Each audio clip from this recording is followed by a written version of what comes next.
प्रेम से बोलिए सद्गुरु भगवान की जय। जय। ओम। आज का विषय कुछ अपनी जिंदगी से जुड़ा हुआ, और सच कहिए तो योगियों की जिंदगी से जुड़ा हुआ। जो लोग परमात्मा की राह में चलते हैं,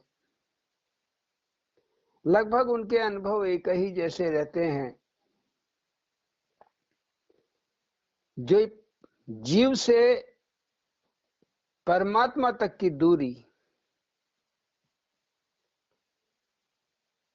तय करते हैं, जो जीव, उनके लिए यह देखा गया है, यह अनुभव में आता है कि ऐसा नहीं है कि जिसने सीधे परमात्मा को पा लिया हो, भजन किया सीधे परमात्मा को पा गया, ऐसा नहीं है। कई पड़ाव रहते हैं इस दूरी के बीच में। जीवात्मा से परमात्मा तक की जो पहुंच है, इसके बीच में कई पड़ाव मिलते हैं। हर पड़ाव में जीव कुछ न कुछ उसको आगे बढ़ता है, नई नई अनुभूतियों को पाता है, समझता है, फिर और आगे बढ़ता है, फिर अगला पड़ाव पाता है। तो इस तरीके से कई पड़ाव से होती हुई यह यात्रा पूरी होती है जीव की। परमात्मा क्या है? जीव का ही अपना परम स्वरूप, जीव का ही अपना परम स्वरूप जो है, वास्तविक स्वरूप जो है, यह परमात्मा है, कहा जाता है इसे। तो निज स्वरूप, इसलिए बात क्या आती है? निज स्वरूप। निज स्वरूप जिसने पहचाना, समझा, अनुभव कर लिया, वह पार हो जाता है, ऐसा कहा जाता है। क्या यह सत्य है? तो बात तो जरूर सत्य है। तो अपना स्वरूप क्या है? शंकराचार्य क्या कहते हैं? अहम ब्रह्मास्मि, अहम ब्रह्मास्मि। हम ब्रह्म हैं, माने जिसे हम कहते हैं परमात्मा, हम वह हैं। हम सोचते हैं कि परमात्मा कुछ अलग होता है, तो वो तो अलग है, ही है अलौकिक, इसीलिए कहा जाता है लोक से परे, जहां मन नहीं पहुंच सकता, जहां बुद्धि नहीं पहुंच सकती, जहां अहंकार नहीं छू सकता, जो न देह से बंधा हुआ है, न किसी इंद्रियों से बंधा हुआ है, जो हमेशा स्वतंत्र रहा है, मुक्त रहा है, यही हमारा स्वरूप है। क्योंकि ब्रह्म के, परमात्मा के यही लक्षण हैं। तो जो परमात्मा के लक्षण हैं, इन्हीं लक्षणों को जीव पाने लगता है। इसी को पाने के लिए ही ये जीव की यात्रा पड़ाव से गुजरती है। तो कोई तो अगुवाई चाहिए, अगुवाई करने वाला, माने हमारा साथ देने वाला कोई तो साथी चाहिए, कोई मददगार चाहिए, राह बताने वाला, राह की दिक्कतें को समझाने वाला, उसे दूर करने वाला कोई मित्र तो चाहिए, कोई दोस्त तो चाहिए।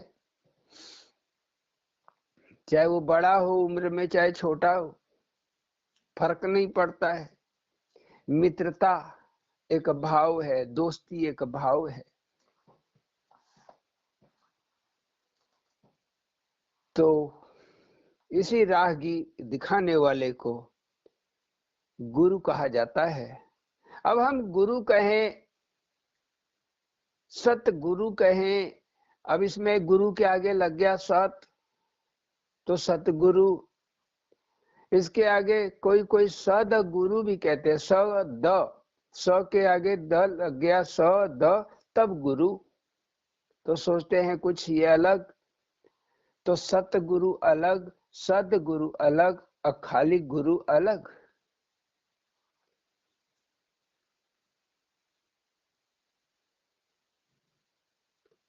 कोई ओम, कोई अंतर नहीं है। शब्द है, शब्द तो शब्द हैं। कई हमने देखा, कई महात्मा ऐसे मिले हैं जो अपने आगे श्री लगाते हैं। कोई महात्मा ऐसे मिले जो श्री श्री लगाते हैं, माने 2 बार श्री श्री लगाते हैं। कोई महात्मा ऐसे हैं जो श्री 108 लगाते हैं। कई महात्माओं को देखा श्री श्री 1008 लगाते। चाहे 1,08 लिख लो, चाहे 1008 लिख लो, चाहे 108 लिख लो, चाहे 1,08 लिख लो, 1,000,000,000 लिख लो, क्या मतलब है? खुद ही लगाना है, खुद ही डिग्री देना है, दे लो। डिग्री तो वह है परमात्मा देता है। डिग्री किसी भी महात्मा या संत को, महात्मा स्वयं में एक डिग्री है। महात्मा, संत, साधु, ये सब डिग्रियां हैं। योगी,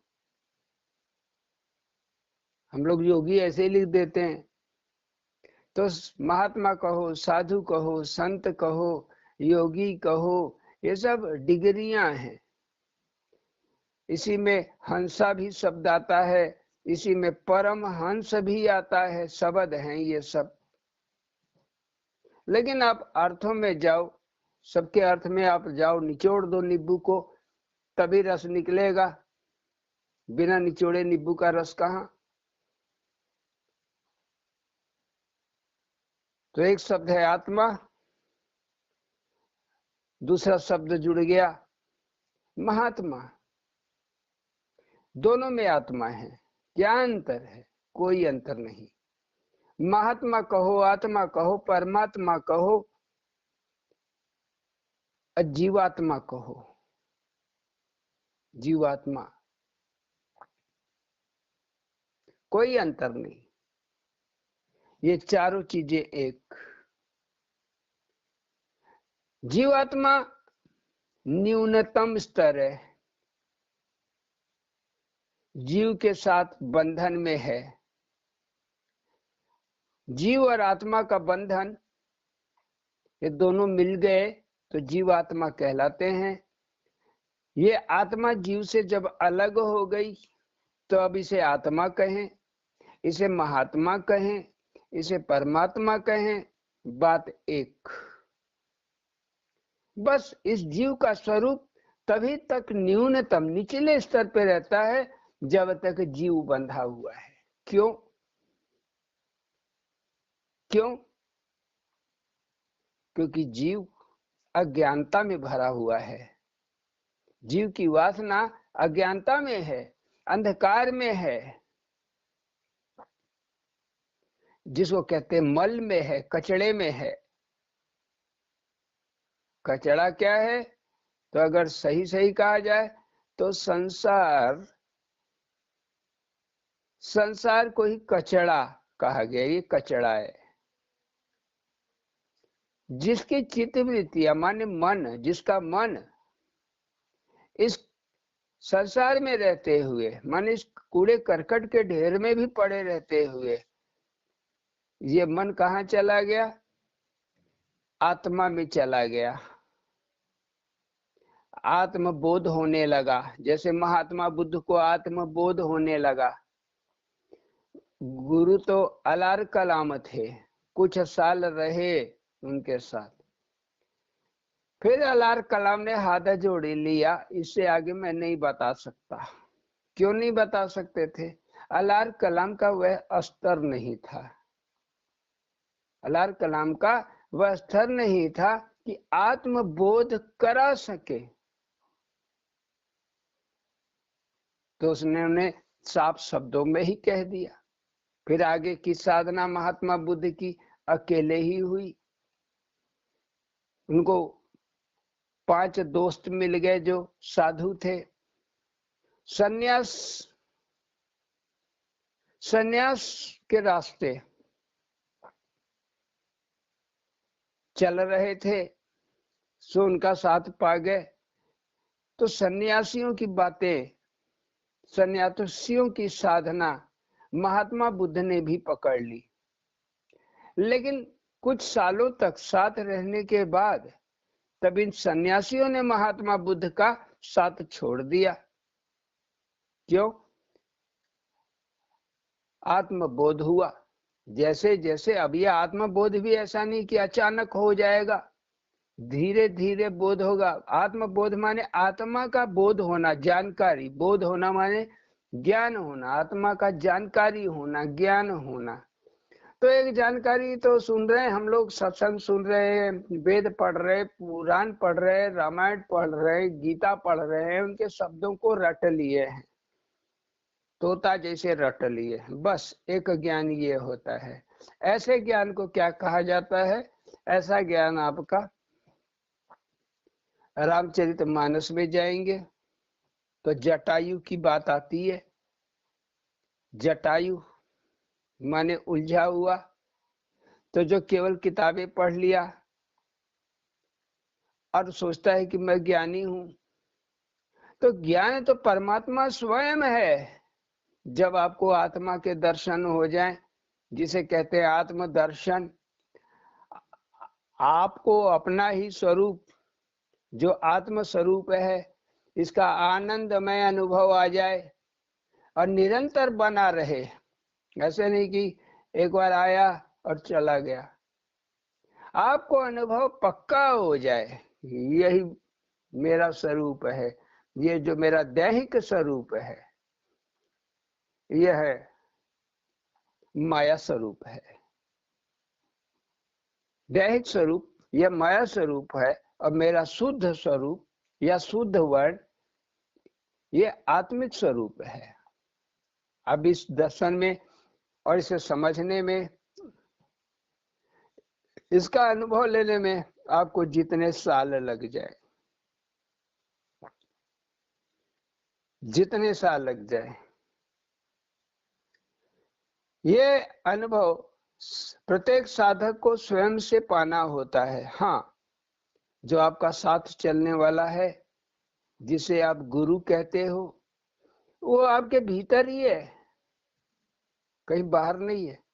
बाहर से जो आप कुछ सुनते हो या पढ़ते हो, ये कुछ कुछ आपकी मदद करते हैं। तो ज्ञान ही गुरु है। जो आप बाहर से ज्ञान सुने, महात्माओं का अनुभव बटोरे, और आप अगर साधना कर रहे हो, आप भी उन अनुभूतियों को पा रहे हो, तब आप कह सकते हो कि नहीं, मुझे कुछ अनुभव हो रहा है। तो आपका गुरु आपके अंदर ही अंदर आपसे चर्चा करते रहेगा। उसकी आवाज आप सुनोगे, उसके स्वरूप को आप देखोगे, उसके स्पर्श को आप अनुभव करोगे, उसके गंध को आप अनुभव करोगे। तो सारा का सारा अनुभव, आप जो रस होता है, आप पा जाओगे। जैसे महात्मा बुद्ध, महावीर जैन इसी तरीके से चले। प्रत्येक साधु को, जो साधना करता सो साधु, जो अपने आप को साधने का प्रयास करता है। क्या साधने की कोशिश करना है? साधना है क्या? बस हम ऐसे हो जाएं, ऐसे बन जाएं कि भगवान को अच्छे लगने लगे, वह परमात्मा हमें अपना ले। हो गई साधना। इसी को कहते हैं साधना। जैसा परमात्मा के जो गुण है माने निर्मल, वैसा ही हमारा स्वभाव छलहीन, ईर्षाहीन, क्रोधहीन माने क्रोध ना रहे, लोभहीन कोई लोभ ना रहे, कोई कमी ना अनुभव हो कि कमी हो गई हमें। तो जैसा उस परमात्मा का स्वभाव है वैसा ही स्वभाव धीरे धीरे साधना करने वाले में वो गुण आ जाते हैं। जब ये गुण होते हैं, आ जाते हैं, कुछ एक थोड़ा बहुत रह भी गए, कमजोर हो जाते हैं, माने क्रोध नहीं रहता है, इसका क्रोध का स्थान प्रेम ले लेता है। जो मन में संकीर्ण विचारधारा है, ईर्षा है, राग द्वेष है, इसका स्थान व्यापकता, परमात्मा व्यापक है, तो वैसे ही हमारा दिल जो है बड़ा हो जाता है, हमारा मन बड़ा हो जाता है, इतना बड़ा कि जो हम दो हमारे दो बस इतने ही चार प्राणी का परिवार, ये इतना बड़ा हो जाता है। वैसुदेव कुटुंबकम माने पूरा जगत ही एक कुटुंब है, हमारा परिवार है। अब ये विचार हमारा क्या हो गया, व्यापक हो गया। तो इसी तरीके से जब आप साधना के दौर से गुजरेंगे, एक एक जगह से एक एक आपको साथी मिलेगा।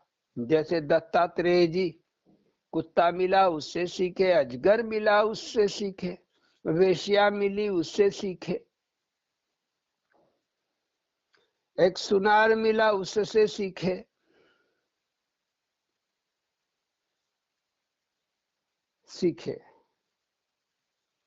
तो वैसे भी ये यात्रा सीख ही पैदा देती है, और जो हमेशा सीखता रहा, हर घटना से कुछ न कुछ सीखता रहा। उतार चढ़ाव जिंदगी में बहुत आते हैं, तो जीवन के उतार चढ़ाव में साधना करने वाला जो अपने स्व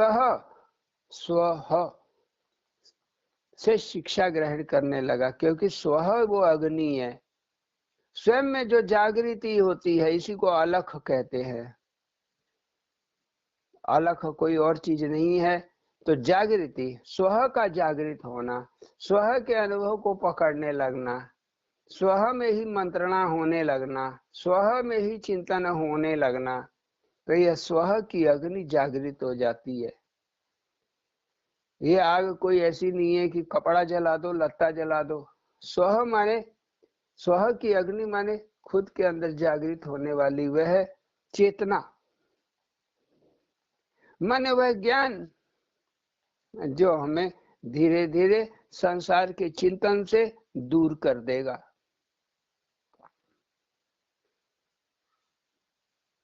तो हमारा भी जो सफर रहा जगिया धाम, जगिया धाम से महुवरिया, महुवरिया से गढ़ सतेश, छत्तीसगढ़ से परसौना,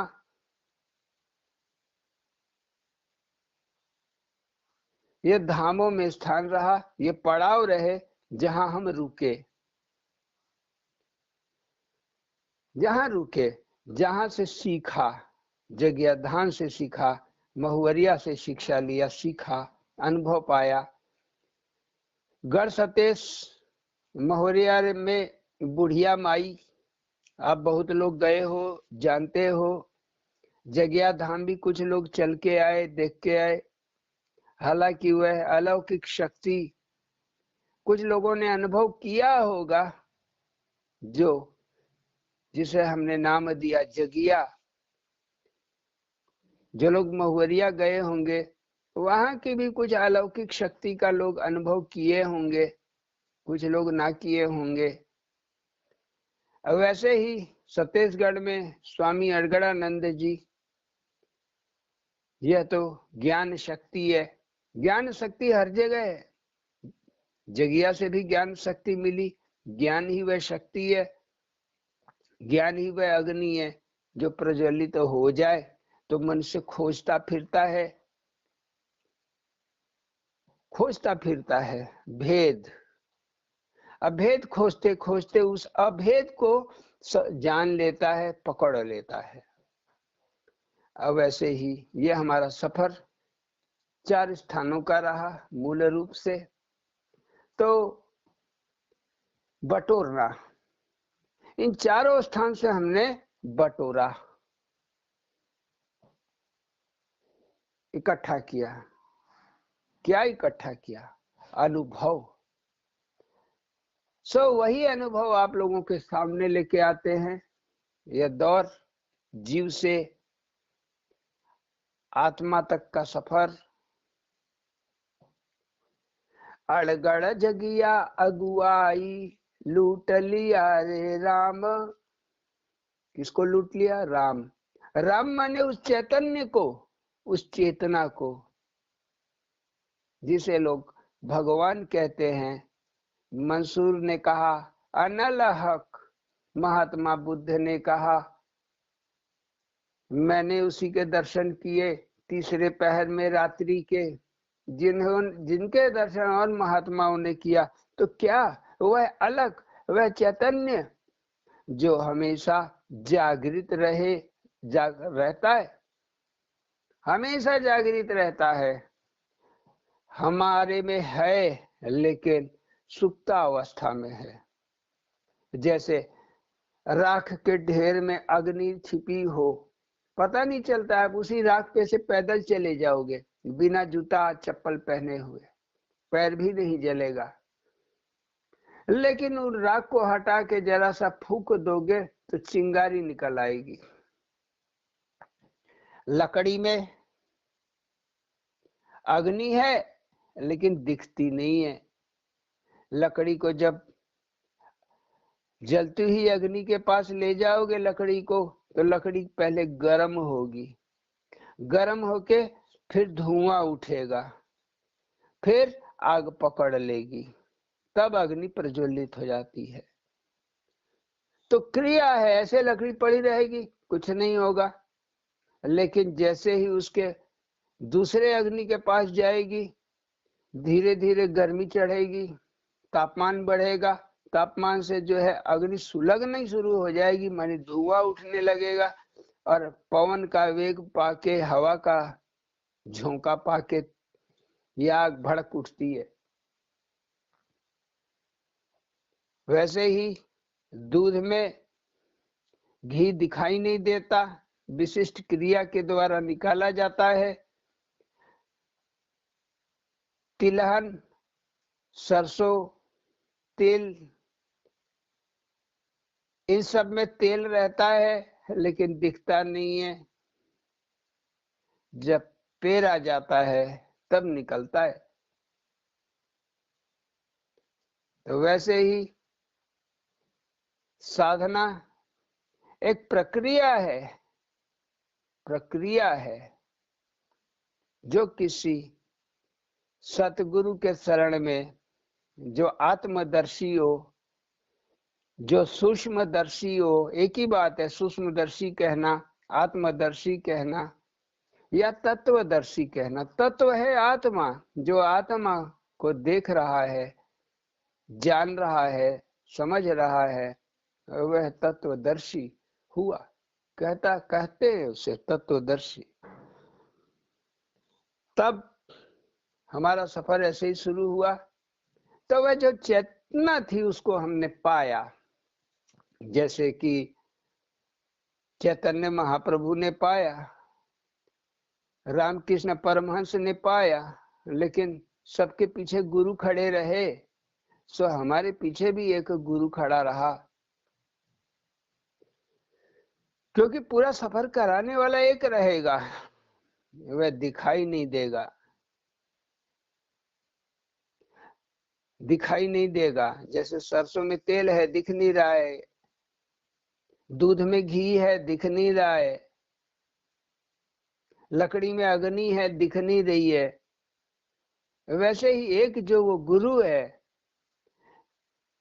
वह दिखाई तो देता नहीं है लेकिन रहता साथ में है। यह विश्वास की चीज है। बिन विश्वास न कौनो सिद्धि। जिसे विश्वास नहीं है, जिसे श्रद्धा नहीं है, उसकी साधना सिद्ध नहीं होती, पूरी नहीं होती है। अगले जन्म टलते हुए चली जाती है। तो अड़गड़ जगिया अगुआई, मिल गई 2.5 फुट की जगिया। 2.5 फुट 2.5 साल उम्र, हाथ पकड़ लिया। गए पहले दिन जब देखे तो पहली ही अनुभूति आई जैसे कि सैकड़ों सूरज का प्रकाश दीप्तिमान हो, चमक रहा हो। आकाशवाणी हुई कि यही तेरे गुरु है। सो पटक दिए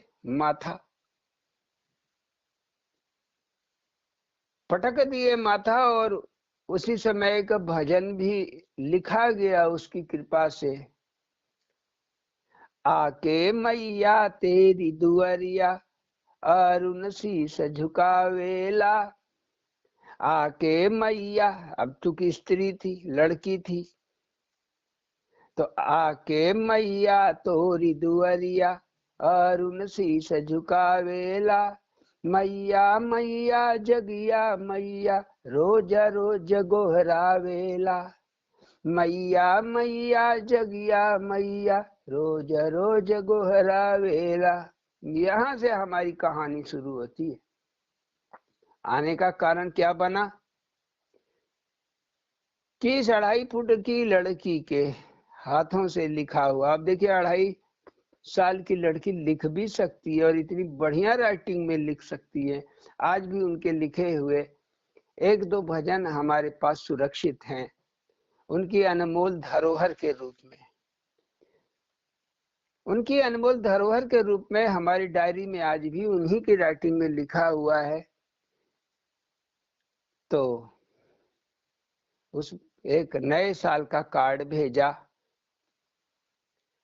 किसी के द्वारा, किसी भगत के द्वारा, और उसमें लिखा हुआ था, सखा एक बार आ जाओ। यह सखा शब्द हमारे लिए पहली बार जिंदगी में बड़ा आश्चर्य भर देने वाला था, क्योंकि यह सखा शब्द का उपयोग तो कृष्ण ही करते थे, और दूसरा करने वाला कोई मिला तो जगिया को हमने देखा। फिर गए तो फिर लौट के नहीं आ सके।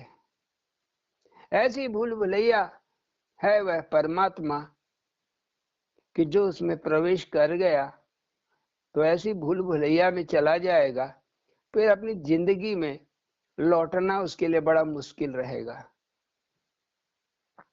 बस, तो एक तरह से कहिए तो परमेश्वर भगवान हमें मिल गया सगुण रूप से। हमने पूर्ण विश्वास किया, क्योंकि अनुभव तो आ चुका था, एकदम हजारों सूर्य जैसा प्रकाश जो अनुभव में आ रहा था। लेकिन इतना प्रकाश रहते हुए भी आंखें चौधिया नहीं रही थी। हम देख पा रहे थे उसमें उस भोली भाली प्यारी सी बैठी हुई गुड़िया को, और ऊपर से दूसरी आकाशवाणी का होना हमने विश्वास किया। तब राम वह जो चेतना है जिसे कहते हैं परम ज्ञान, परमहंस, कागभुसुंडी, गरुण, कई नाम है इस ज्ञान के। गरुण भी ज्ञान ही होता है। गरुण कोई पक्षी, एक पक्षी भी जरूर होता है, लेकिन वह जो परमात्मा है जिसका एक नाम विष्णु भी है, उसका जो सफर है, वाहन है, वह ज्ञान ही है, माने गरुड़ ही है। इतना छिपा के ये पुराण लिखे गए हैं जिनको समझना बड़ा मुश्किल है। सो ये भेद हमको जगिया धाम से ही मालूम होने लगे। जगिया धाम से ही कुछ कुछ सवाल उठते, प्रश्न के उत्तर मिलते, फिर सवाल उठते, फिर मिलते, तो लूटाई शुरू हो गई, लूटना। यही वो परमात्मा का खजाना है जिसे राम कहते हैं। तो अड़गड़ जगिया अगुआई, लूट लिया रे राम, लूट लिया लूट लिया लूट लिया गोदाम, लूट लिया लूट लिया लूट लिया गोदाम। कहा नहीं जा सकता कितनी भारी कृपा उस जगिया ने हम पे की। बहुत सारे देवी देवता, साधु संत, चाहे वो हिंदू रहे हों चाहे मुसलमान रहे हों, साधु न हिंदू होते हैं न मुसलमान होते हैं, साधु महात्मा जाति या धर्म से अलग होते हैं, लेकिन फिर भी लोग कहते हैं कि मंसूर सूफी संत थे। ये हमने बांटा है इनकी कैटेगरी को। नानक देव पंजाबी संत थे, दादू दयाल गुजराती संत थे, मीराबाई राजस्थानी संत थी। ये हमने बांटा है संतों को उनके भाषा के आधार पे, उनके स्थान के आधार पे, लेकिन संत एक दो नहीं होते। तो गोदाम माने संपत्ति परमात्मा की मिलती चली गई। जगिया धाम में कुछ मिली, कुछ महुरिया धाम से पाए, कुछ अड़गड़नाथ से पाए, कुछ राम बाबा से पाए। ना हीरा ना मोती ना सोना ना चांदी, के लूटी रे माटी प्यारे लूटा अरुण बांदी, के लूटी रे माटी प्यारे लूटा अरुण बांदी। जगिया धाम में रहते हुए एक दिन एक हंडा देवी आई। उनकी जुबान नहीं थी, बोल नहीं सकती थी, इशारे में बोली, हम बात नहीं समझ पा रहे थे, चली गई। फिर दूसरे दिन आई, फिर इशारा किया, फिर चली गई। फिर तीसरे दिन आई, फिर हमें कागज मंगाई, कलम ली, उस पे लिखी। क्या लिखा उन्होंने कि अरुण आज रात 11 बजे के बाद तुम अकेले आना, और ये स्थान जहां तुम माथा टेकते हो वहां एक तुलसी था पेड़, तो जहां तुम माथा टेकते हो वहीं पे एक 7 हंडे हैं, एक के ऊपर एक, एक के ऊपर एक, 7 हंडे हैं। ऊपर वाला जो हंडा है वो एकदम नजदीक मैंने कर दिया है, बस ज्यादा नहीं, तुम 6 इंची खोद देना, वह हंडा बाहर निकल आएगा। तो हमने कहा इस हंडा क्या होता है, हम हंडा वंडा के बारे में उस समय नहीं जानते थे। बोल तब उन्होंने लिखा, मूर्ख, संपत्ति उसमें सोना का हार है, सोने का उसमें सिकड़ी है, अंगूठी है, झुमका है, ये सब है, बहुत सारा है, पर्याप्त है, 1 किलो से कम नहीं होगा, तू इसे निकाल लेना। लिखा उन्होंने कागज पे, तू इसे निकाल लेना और आधा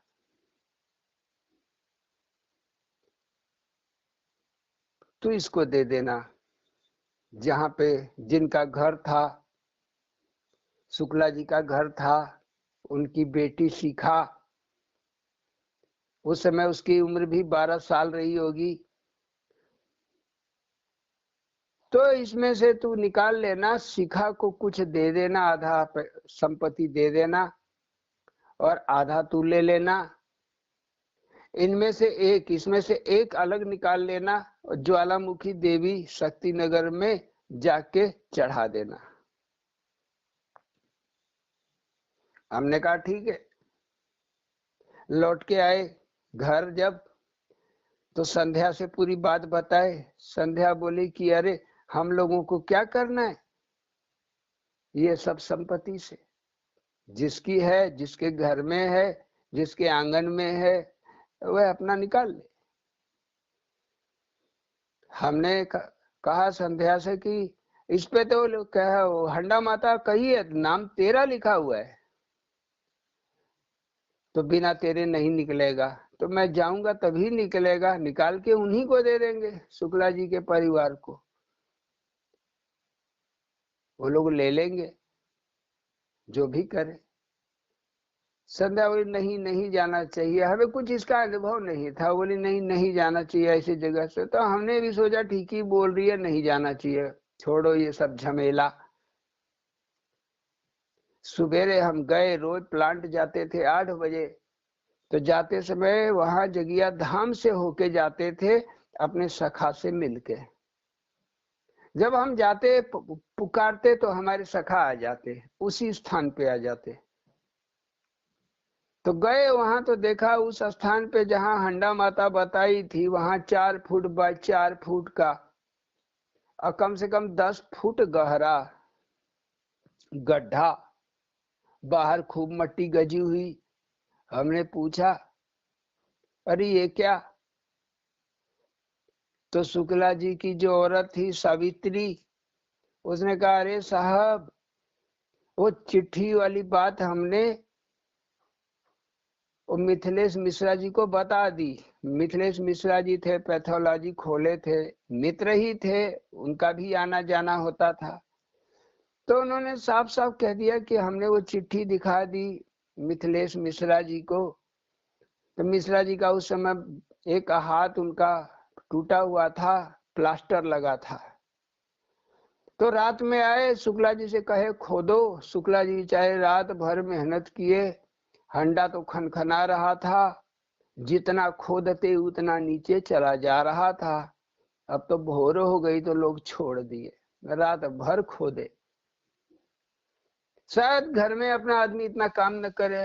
हम मुस्कुराए, चले गए प्लांट। आगे कोई जांच नहीं, कोई परख नहीं, कुछ पूछे नहीं। फिर बाद में जब शाम को लौटे तो सखा हमारी बोली अरे अरुण, तुम क्यों नहीं आए? मैं ही हंडा माता को लेके आई थी तुम्हारे भले के लिए। तुम्हारा जिंदगी भर का ये हो जाता, पैसे का दिक्कत दुख खत्म हो जाता।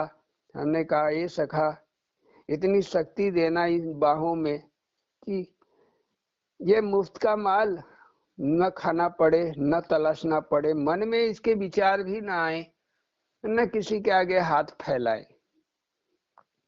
इतनी शक्ति देना, हमें 2 रोटी में ही सुख मिले, 2 रोटी में ही आनंद मिले। हम भगवान को तलाश रहे हैं सखा, तुम तो जान रही हो। हमें ये संपत्ति बाहर की नहीं चाहिए। तो लोभ में ना पड़े, बच गए। आगे चल के योग साधना में पता चला, स्वामी अड़गड़ानंद जी के सानिध्य में जब पढ़े तब पता चला कि ये 7 हंडा क्या है। ये 7 हंडा साधना के वह स्तर हैं जो मनुष्य को मिल गए तो ईश्वर की अनुकंपा मिल जाएगी पूरा 100%। मन जिसे कहते हैं 16 कला, माने 16 आना 100%। तो 16 का 16 आना बोलते हैं, अरे 16 आना पक्का सोना है। तो आज की भाषा में कहते हैं 24 कैरेट सोना है। तो पुराने जमाने में कहते थे 16 आना सत्य है, तो 16 कला सत्य है। और कला के नाम पे हम कुछ कुछ और भटकते रहते हैं, कला क्या, कला क्या, कुछ नहीं। ये एक विश्वास का मापदंड है, हमारी श्रद्धा का मापदंड है, और इसके अलावा कुछ नहीं। और भी जिंदगी में आगे चल के कई मौके आए, कई देवी देवता आए, हमें इस तरह की कई संपत्ति की देने की बात की है, लेकिन हम हमेशा दूर हो गए, क्योंकि हमें तो लूटना था राम का खजाना। लक्ष्य थे राम। गुरु लक्ष्य ही परखते हैं कि किसके अंदर क्या लक्ष्य है। तो जिनके अंदर ये बाहर का खजाना रहेगा उसको वही पहले ही लाइन में छाट देते हैं, पहले ही घेरा में खत्म। जो चक्रव्यूह का घेरा है तो पहले ही नहीं भेज सकता। तो ना हीरा ना मोती, ना सोना ना चांदी, के लूटी रे माटी, ये सब मिट्टी के समान है। कबीर साहब को लोग देते थे, वापस लौटा ले जाओ अपना। उनके पुत्र कमाल, वो भी संत थे, महान संत हुए हैं। आगे चल के काशी से वो अहमदाबाद चले गए।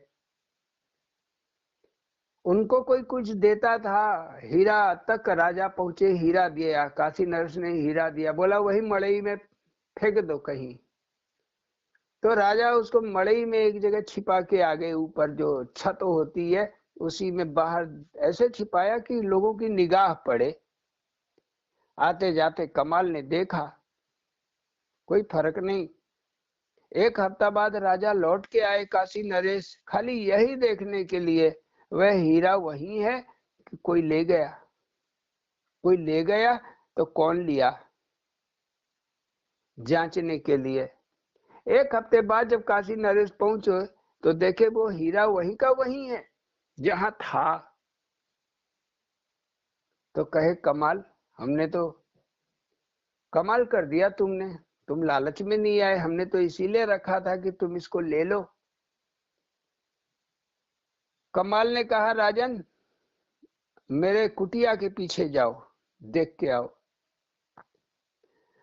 राजा कुटिया के पीछे गए तो देखा वहां ढेर सारे, कोई अंगूठी फेंका है, कहीं कंगन फेंका हुआ है, कहीं चूड़ियां फेंकी गई है, सोने की चांदी की। पैसे कुछ लोगों के द्वारा पैसे दिए गए, वो भी उन्होंने फेंक दिया करते थे। और गरीब लोग आके खोज रहे थे, कई लोग उसी में से खोज रहे थे कि कमाल ने कल कुछ फेंका हो रात वात में, तो हम बटोर ले। तो ये सब मिट्टी है। जो मिट्टी के चक्र में फंस जाएगा वह क्या साधना करेगा।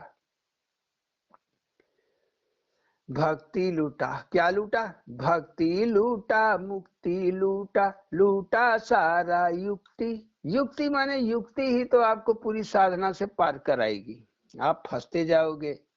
काम क्रोध लोभ ईर्ष्या राग द्वेष, हर जगह आपको युक्ति काम आएगी। ये युक्ति का ही दूसरा नाम है लक्ष्मण। लक्ष्मण विवेक, आपका विवेक ही आपको विजय दिलाएगा। जैसे हमारे सामने आ गया हंडा, बता रहे अरे खनन खनन कर रहा है, आवाज वहां कान लगा लो जमीन में तो आवाज सुनाई दे रही है। लेकिन विवेक क्या बोला, ओ क्या करेंगे, कल मर जाना है, सब लोग बटोरे हैं, मर गए हैं, कोई लेके गए। तो साईं इतना दीजिए जा में कुटुंब समाए, जब तक जिंदा रहे हम और हमारा परिवार खा पी पहन ले शांति से आनंद से, बटोरना क्यों। मैं भी भूखा ना रहूं, साधु ना भूखा जाए, जो मेहमान आवे सो भी खा के जाए और उतने दे दीजिए। माने संतोष। संतोष एक गुण है जो साधना करने वाले में या भक्ति करने वाले भगत में संतोष नाम का गुण नहीं है, उसकी साधना एक कदम आगे नहीं चल सकती, एक कदम। इसी संतोष की जागृति के लिए, माने संतोष का अलख जलाने के लिए सदगुरु की जरूरत है। सदगुरु जला देते हैं क्योंकि उनके पास युक्ति है, अनुभव है।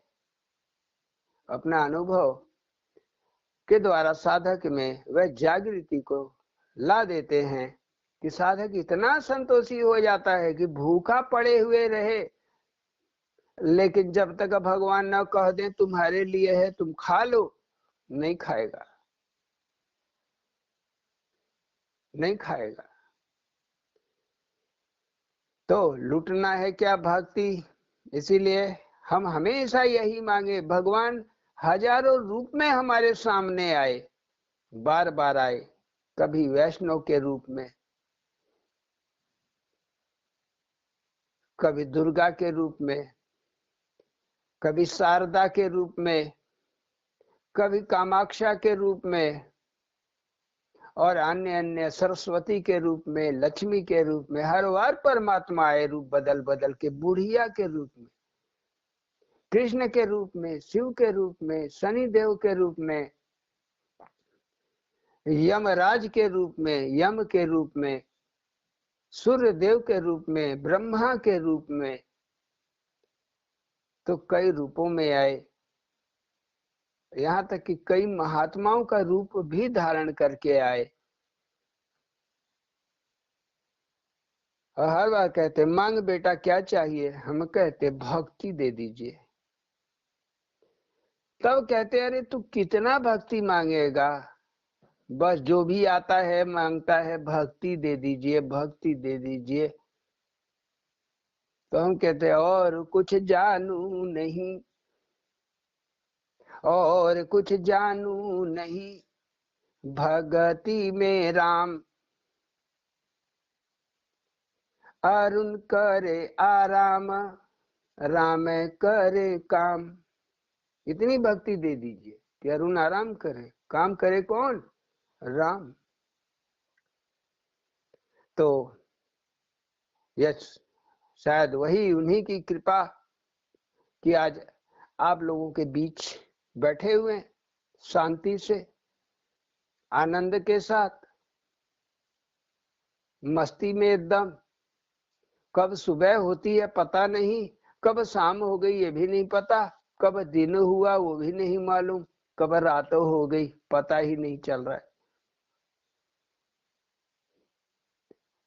यही स्थिति तो कोई भगत चाहता है, चिंता रहित रहे, चिंता रहित रहे, किसी तरह की भी चिंता ना रहे उसके चित्त के अंदर, केवल आनंद ही भरा रहे। तो ईश्वर का जो स्वरूप है आनंद, सच्चिदानंद, सत चित आनंद, वह पाले तो मुक्ति तो अपने आप। मुक्ति माने झंझटों से, संस्कारों से, परेशानियों से, दुखों से, तो सुखों से भी मुक्ति पाना है। कि हम ये सुख रखें कि एसी लगा लें,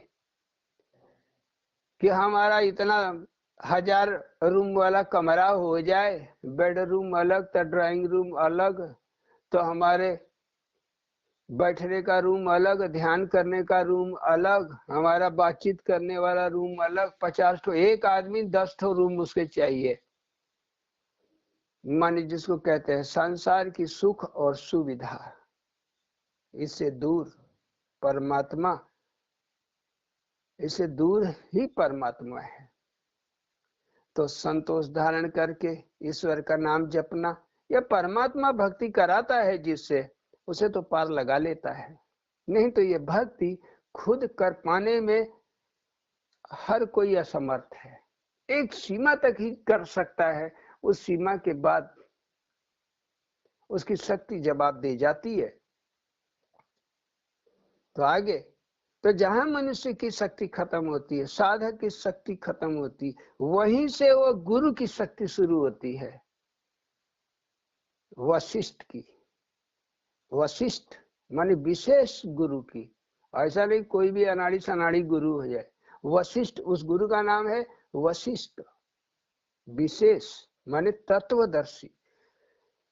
तो भक्ति लूटा, मुक्ति लूटा, लूटा सारा युक्ति, लूट लिया राम मड़ैया, सतगुरु के शक्ति, सतगुरु के शक्ति। धरणी ध्यान समाधि, धरणी माने वह धरातल जो हमें ध्यान, भजन, कीर्तन, समाधि ये सब में सहायक हो जाए। आपका मित्रत्व का मंडली, दोस्तों का जो मंडली है ऐसा हो जाए कि उसमें सब भगवान की बात करने वाले हो जाए, तो ये धरणी हो गया, धरणी मिल गया। अगर आपको जुआरियों का मिल गया धरती, मतलब साथ शराबियों का मिल गया, गजेड़ियों का मिल गया, अब वो बस वही देवी के पुजारियों को मिल गया, बाकी सब देवताओं को गरिया रहा है, देवी की जय जयकार कर रहा है।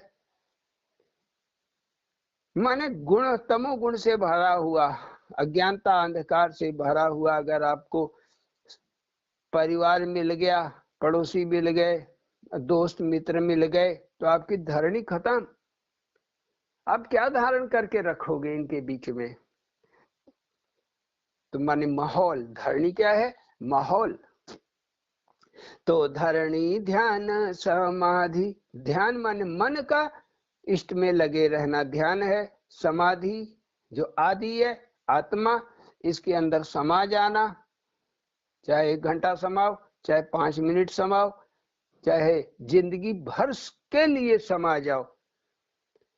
तो जब आप उसके समान हो जाएंगे, जो आदि पुरुष परमात्मा है, जब उसमें खो जाएंगे तो आप अहम नष्ट हो जाएगा। स्व आपका आत्मा ही स्व है। तो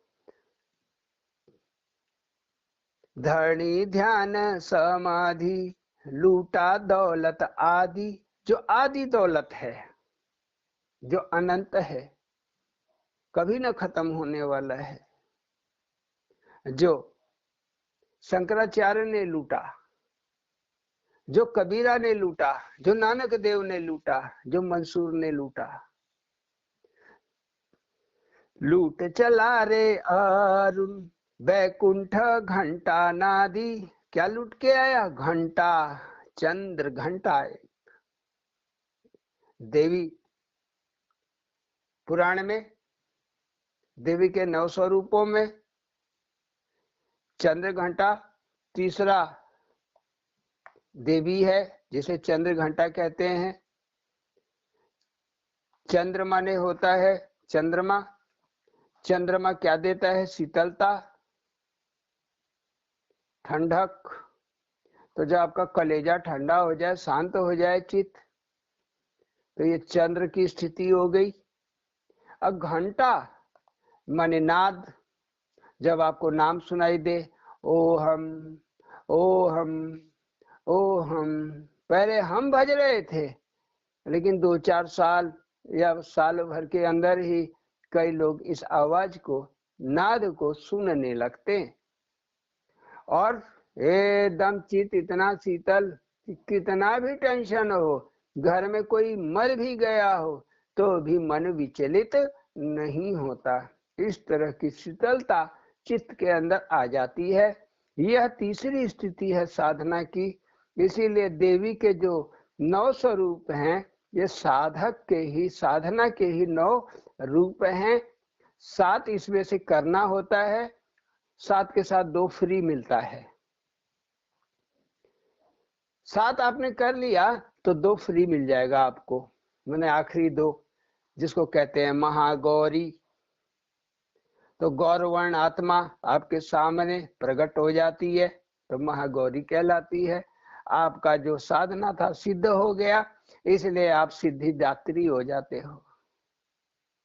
दात्री माने देने वाला। अब आप किसी को भी सिद्ध करा सकते हो। आपके पास इतना पर्याप्त अनुभव है कि परमात्मा की, वो आत्मा की शक्ति आपके साथ खड़ी है, वही आत्मा जो हर आपके सामने आने वालों में है। आपके आगे पीछे ऊपर नीचे सर्वत्र वही आत्मा ही निवास कर रही है। तो किसी भी जीवात्मा को आप सिद्ध करा सकते हो जो इस स्थिति में आ गया। लेकिन 7 साधना की सीढ़ियां हैं, और ये 2 भगवत के गुण हैं, भगवान के गुण हैं। यही बैकुंठ, कुंठ मन जिसकी सीमा नहीं, वही हुआ बैकुंठ। कुंठ जो सीमा से बंधा हुआ है, वह कुंठ हुआ। तो असीम जो हुआ वो बैकुंठ हुआ। इसलिए बोलते हैं कि बहुत दिन भजन कर लिए हैं जो आप लोग, तो केवल सांसा में उठने वाली ध्वनि को सुनने के लिए आप प्रयास करो। अगर यह सुनने में आप सफल हो गए तो नाद आपका जागृत हो गया, नाग की जागृति मिल गई। इसी नाद को कबीर साहब शब्द के अंतर्गत लाते हैं कि यह शब्द है, यह अनुभव है, सुनने का अनुभव है। तो ध्यान की अवस्था में यह होता है, लेकिन जब जागृति पक्का हो जाती है तो आपका शरीर चलता भी रहे, कुछ भी करता रहे, यह नाद आपको सुनाई देते रहेगा। पौआ अद्धा ना शेर, ना नौ मन कुंटल ढेर। 9 इंद्रियां, ये सब नहीं, थोड़ा मोड़ा नहीं। पौआ माने कि चलो थोड़ा सा ही पाके दे दिया, जैसे बच्चे को टाफी देके फुसला दिया ना। भक्ति की ऐसी ललक लगी कि बहुत बहकाने वाले आए, बहुत लोग बहकाए। कईयों ने कहा अरे जगिया भूत है, प्रेत है, लूटने आई है तुम्हें। हमने कहा लूट लेने दो, लूटने आई है, लूट लेने दो। कभी कभी गुस्सा भी आ जाता, क्रोध भी आ जाता, ऐसे लोगों से बात भी नहीं करते, नजदीक भी नहीं जाते। तो थोड़ा मोड़ा नहीं, जब लिया तो पूरा ही ले लिया। पौआ आधा ना शेर, ना मन ना 9 मन कुंटल ढेर। तो 9 वृत्तियां जो चित्त में है, इससे भी परे। बटोर लिया रे सारा, तत्व पंच सत। बटोर लिया रे सारा, तत्व पंच सारा। तो जो तत्व रूप में मौजूद है उनको बटोरा, माने अनुभव। अग्नि का अनुभव, आकाश का अनुभव। चिदाकाश में ही आपको आकाश नजर आएगा, निर्मल आकाश। चिदाकाश में ही वह अग्नि नजर आएगी, चित्त में ही वह अग्नि नजर आएगी, चित्त में ही वह जल नजर आएगा, एकदम निर्मल स्वच्छ, कि तलहटी में आपको साफ साफ दिखाई देगा। और वह पवन आपको अपने ही भीतर, यह पवन का रास्ता कहाँ जा रही है, कहाँ से लौट रही है, यह अनुभव में आने लगेगा।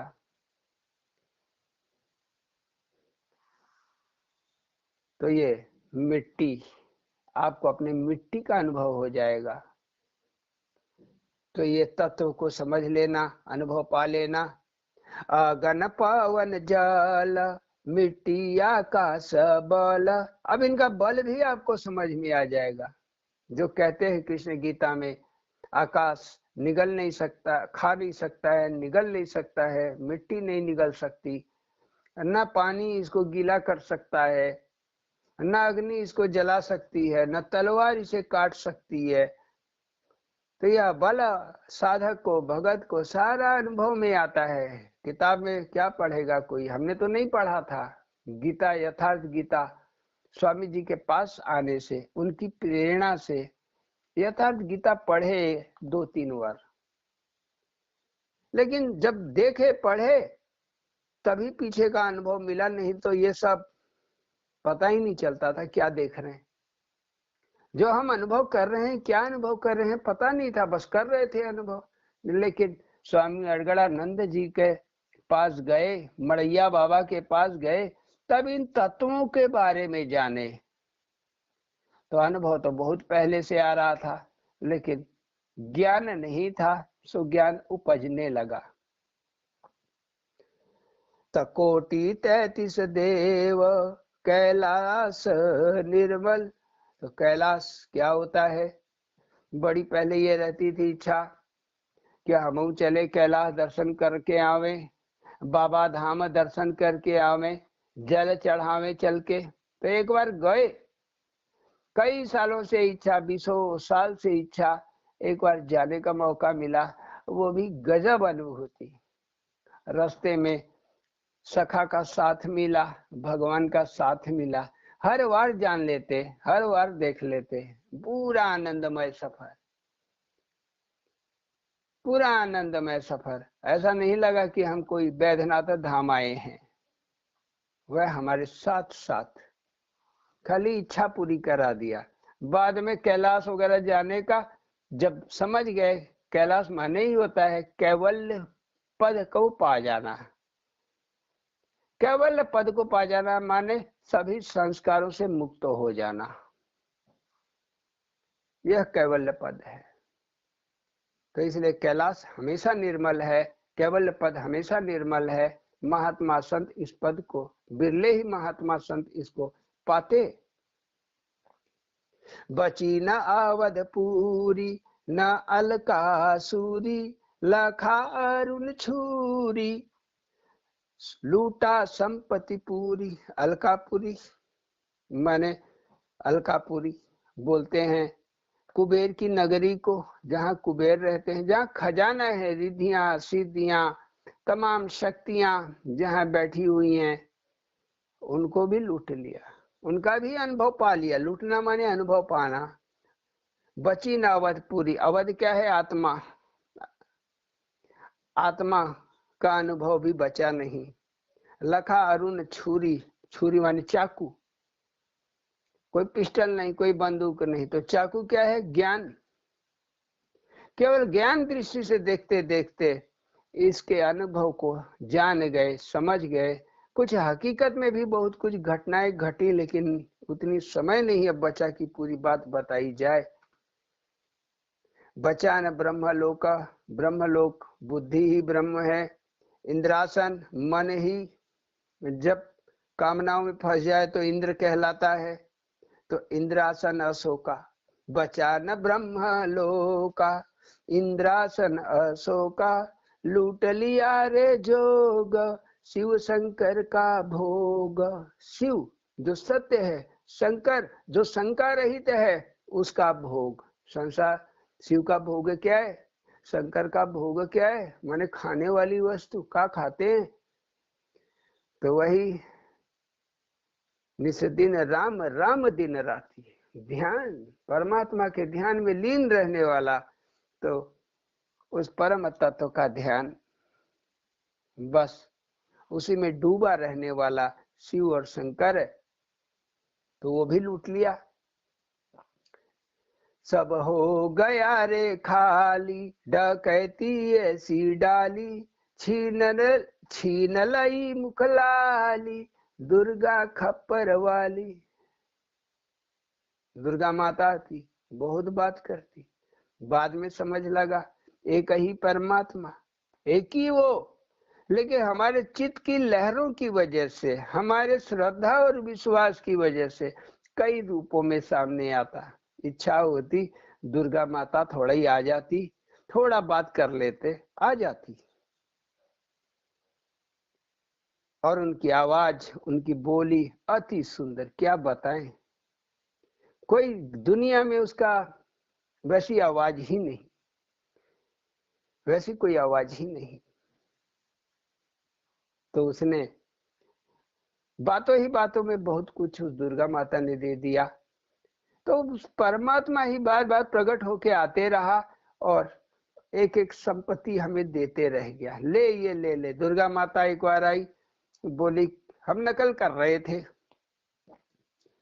हमारे सखा बोले अच्छा वैष्णो माता कैसे बोलती है, तो हम बोल के दिखाए। बोलती है अरुण। लक्ष्मी माता कैसी बोलती, उनका नकल उतार के है बताए। शारदा माता कैसे बोलती है, तो सब आवाज में कुछ न कुछ भिन्नता रहती है, तो सब नकल हम कर लेते थे। तो हमारी सखा बोली दुर्गा माई तुम्हारी कैसी बोलती है, बात करती है, तो मंद आवाज में बताए। तभी दुर्गा माता आई, हमारे गाल पे धीरे से चाटा मारी और कही चल मैं तुझे वरदान देती हूँ कि आज के बाद समय आने से, जब समय आएगा तेरा साधना का पूरा हो जाएगा, तो सभी पशु पक्षी जीव जंतु की भाषा समझ लेगा और तेरी भाषा सब जीव जंतु समझ लेंगे। अब बताइए, खेल खेल में, खेल खेल में वह परमात्मा अपने भगत को दे देने वाला। ना तोड़ा ताला केवाड़, खुल गया आप आप। कुछ ऐसा नहीं कि हमने प्रयास किया, कोशिश किया, हम तो सहज भाव से बस चले जा रहे थे, एक मनुष्य की तरह, एक मूर्ख की तरह, एक बालक की तरह। लेकिन पीछे एक शख्स खड़ा था जिसका नाम था अड़गड़ानंद। अड़गड़ानंद, इसकी अनुभूति बराबर होती। उस समय स्वामी जी को देखे भी नहीं थे, वो तो 5 साल बाद गए और देखे तो बड़ा आश्चर्य हुआ। अरे, हम जिसको दाढ़ी वाला कोई साधु समझ रहे थे, हमें नहीं मालूम था कि ये स्वामी अड़गड़ानंद ही हैं। तो पीछे में इनका हाथ था, मतलब गुरु का हाथ। ना तोड़ा ताला केवाड़, खुल गया आपे आप, सतगुरु दीनानाथ दे दिया कुंजी माप। सतगुरु दीनानाथ दे दिया कुंजी माप। तब गुरुदेव ने बताया नाम, रूप, लीला, धाम। धाम माने आराम। 4 चरण में भक्ति होती है। नाम तो समझ लिए, रूपों को भी अब समझने लगे। ओ, कितने रूप है। तब दुर्गा सप्तशी की एक लाइन समझ में आई, सर्व स्वरूपे सर्वेशे सर्वशक्ति समन्विते भव भयसराहीनो देवी माते दुर्गे नमस्तुते। माने एक ही था और भिन्न भिन्न रूपों में अपने प्रेम को हम पे उड़ेल दिया, लुटा दिया। तो कुंजी माने सफलता का राज, चाबी। पुण्य किया न पाप, पाप और पुण्य के बारे में सोचना ही छोड़ दिया। अपने देह को, स्वयं को, अपने आप को, अपने मन को, अपने बुद्धि को, अपनी इंद्रियों को, अपने भौतिक शरीर को, सब उसके ऊपर छोड़ दिया। कई बार मन में आता, अरे मैंने ये पाप कर दिया, तो सखा कहते तुमने नहीं किया, मैंने किया। तुम पाप और पुण्य के भागीदार नहीं हो। अब मैं पाप पुण्य से रहित हूं। मैं कर रही हूं। जब तुमने छोड़ दिया है, तुम क्यों ये सोचते हो मन में कि तुमसे पाप हुआ कि पुण्य हुआ। इस तरीके से पाप पुण्य का भाव ही खत्म हो गया। वैसे ही वरदान मिला कि श्राप मिला, सब बढ़िया है। कागभुसुंडी जी को श्राप मिला लोमस ऋषि से कि जा कौआ हो जा। किस्मत खुल गई कागभुसुंडी की, महात्मा हो गए, आत्म दर्शन किए। आत्म दर्शन किए। अर्जुन को श्राप मिला रति के द्वारा कि जा हिजड़ा हो जा, 1 साल तो हिजड़ा रहेगा। ये अर्जुन के लिए वरदान हो गया। अज्ञातवास जब 1 साल का मिला, 12 वर्ष का वनवास और 1 साल का अज्ञातवास, दुर्योधन की शर्त के अनुसार अगर इस 1 साल में पहचान लिए जाओगे अर्जुन या पांडवों में से कोई भी, तो फिर से 12 साल का वनवास और फिर से 1 साल का अज्ञातवास, ये शर्त थी। उस समय अर्जुन हिजड़ा, उसी समय श्राप लगा, अर्जुन हिजड़ा हो गए। अर्जुन हिजड़ा हो गए और उत्तरा को नृत्य माने नाच सिखाने लगे, नृत्य कला सिखाने लगे। अर्जुन पकड़े भी गए क्योंकि उत्तरा को लेके कोई भागा जा रहा था, दुर्योधन का ही दोस्त। तो अर्जुन ने बाण चलाया, लगा घोड़ों को, घोड़े वहीं गिर गए और अर्जुन पहुंच के उत्तरा को वापस उठा के लेके आए। तो अब ये भेद खुल गया कि ऐसा बाण तो अर्जुन ही चला सकता है। आए दुर्योधन, कहा नहीं, ये नपुंसक नहीं है, ये अर्जुन है। तो उनका पूरा चेकिंग किया गया, कपड़ा उतार के अर्जुन का, तो सच में हिजड़ा मिले तो छोड़ दिया गया। अगर ये श्राप नहीं मिलता तो अर्जुन पकड़े गए होते, अब फिर से जिंदगी भर के लिए जंगल में ही रह जाते। तो पुण्य किया न पाप, ना वरदान श्राप, जपे जपावे हरि सब हो गया पे आप भक्ति करो, सब अपने आप हो जाएगा। ना रागा बैरागा, न इस पार अटको न उस पार अटको, लूटा अरुण भागा, जगिया अनुरागा, भाग अरुण जागा। जो भाग्य जागा हमारा, वो जगिया की ही कृपा है। बचान गढ़ सतेश, अड़गढ़ अवधेश, तो छत्तीसगढ़ से भी पाए, गुरु महाराज अड़गढ़ नाथ जी दिए। बचानगढ़ सतेश, अड़गढ़ अवधेश, शेष महेश गणेश, लूट लिया सब देश। सभी देवी देवताओं को लूट लिया। नारी सी मुनि भेष, कोई साधु नहीं, कोई सन्यासी नहीं है कि गेरुआ बाना पहने की सफेद काला पहने। नारी सी मुनि भेष, न काया कलेश, न दूसरों को देख के कोई ईर्ष्या न क्लेश है कि अरे मैं भी चंदन क्यों नहीं लगा लिया, मैं भी माला साला क्यों नहीं पहन लिया, कोई क्लेश नहीं।